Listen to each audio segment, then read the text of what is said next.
Bonjour les troisièmes. Aujourd'hui, on va commencer donc un nouveau chapitre. On est toujours en histoire sur justement la France et les Français depuis 1958.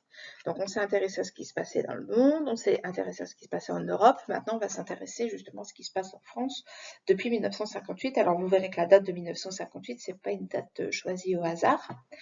Alors, avec problématique, comment les institutions françaises et les politiques ont évolué depuis 1958 et quel bouleversement la société française a-t-elle connu pendant cette période?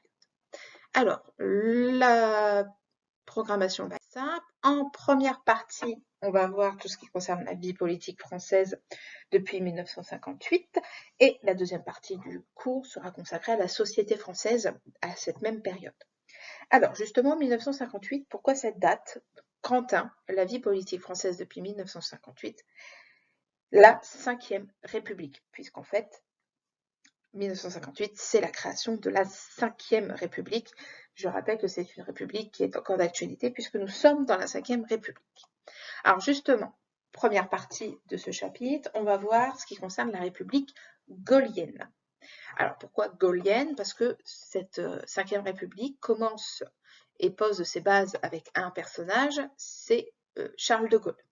Donc Charles de Gaulle, on l'avait vu, c'est un personnage historique important pour la France, qui est parti donc en 1940 de France, qui a organisé la résistance extérieure et qui a fini par donc libérer la France et être le chef du gouvernement provisoire entre 1944 et 1946, avant de céder sa place à la 4e République. Et à partir de ce moment-là, on n'entend plus trop parler de Charles de Gaulle, puisqu'il laisse un petit peu tomber la politique.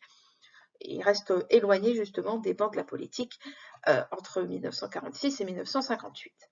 Mais on va voir que en 1958, les choses sont très différentes, puisque la France est engagée dans une guerre, la guerre d'Algérie. On avait vu déjà ensemble quand on avait travaillé la décolonisation. Donc cette guerre d'Algérie, elle commence à s'éterniser. On est en 1958, ça fait 4 ans qu'elle a commencé. Le FLN perpétue toujours des attentats. Et la France s'est, on va dire, bloquée dans une impasse concernant justement cette guerre. Et à Alger, notamment, les pieds noirs, c'est-à-dire les Français qui vivent en Algérie, réclament le retour de De Gaulle pour notamment régler cette problématique de la guerre d'Algérie, puisque les pieds noirs s'attendent à l'époque à ce que Charles de Gaulle mette fin à la guerre, écrase le FLN et maintienne l'Algérie française. Donc ici, on voit bien que les manifestants français de mai 1958 en Algérie veulent rester français et demandent donc l'arrivée de De Gaulle au pouvoir pour régler la situation. Alors, à l'époque, le président de la République, c'est René Coty. René Coty va adresser donc un message au Parlement fin mai 1958 en disant effectivement que la France est au bord d'une guerre civile, puisque entre ceux qui veulent que la France reste, que l'Algérie reste française et que l'Algérie souhaite l'indépendance, il y a vraiment un fossé qui se creuse chez les Français. Du coup, René Coty dit effectivement qu'il veut se tourner vers le plus illustre des Français, celui qui a fait la reconquête et la liberté, qui a refusé la dictature pour rétablir la République. Donc c'est le général de Gaulle qui l'amène donc à venir discuter avec René Coty pour justement faire quelque chose par rapport à cette guerre. Alors René Coty, on va dire qu'il est conscient que s'il propose le poste de président de la République à Charles de Gaulle, il va le prendre, ça c'est clair, ça se refuse pas. Donc René Coty, il est prêt à sacrifier entre guillemets sa place pour que le général de Gaulle gère la situation. Sauf que de Gaulle, on l'avait vu en 1946, s'il ne devient pas président de la République, de la 4e République, c'est pour une raison. Puisque à l'époque, les citoyens électeurs ne choisissent pas le président et ici, le président donc est élu par l'Assemblée nationale et par le Conseil de la République. Et donc, ici, ce qui a le plus de pouvoir, c'est l'Assemblée nationale.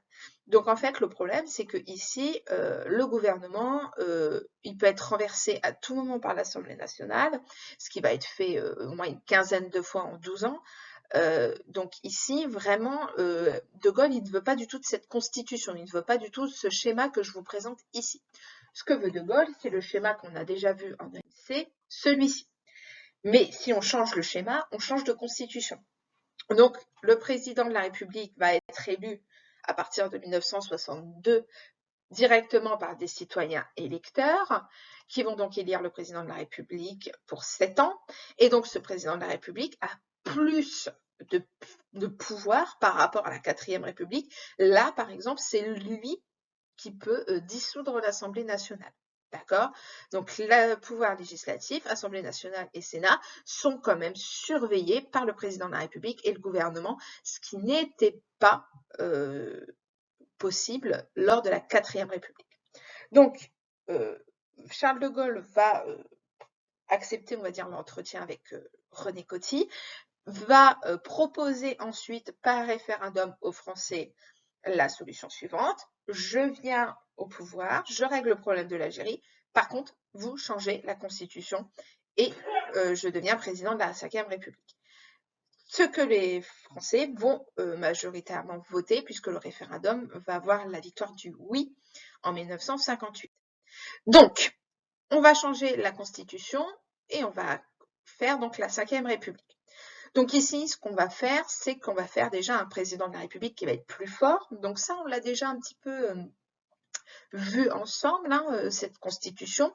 Donc, le président de la République, c'est le garant de l'indépendance nationale, de l'intégrité du territoire et du respect des traités. Et c'est aussi le chef des armées.